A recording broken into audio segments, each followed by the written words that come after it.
میلاد مصطفیٰ صلی اللہ تعالی وسلم پہ چراغاں کیا جاتا ہے، تو اس کی دلیل ذرا الوہی اہتمام کو دیکھیے کہ جب آقا علیہ السلام کی ولادت باسعادت ہوئی تو شرق اور غرب روشن ہو گیا، جیسا کہ سیدنا آمنہ رضی اللہ تعالیٰ عنہ بیان کرتی ہیں کہ جب آقا علیہ السلام مجھ سے جدا ہوئے تو مجھ سے ایسا نور نکلا جس سے شرق اور غرب روشن ہو گئے، اور دوسری روایت میں آتا ہے کہ مجھ سے ایسا نور نکلا جس سے شام کے محلات تک روشن ہو گئے،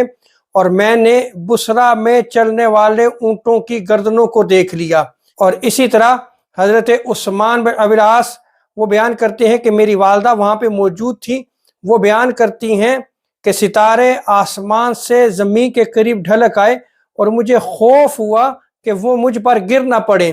اور دوسری روایت میں آتا ہے کہ وہ بیان کرتی ہیں کہ میں نے دیکھا کہ خانہ کعبہ نور سے بھر گیا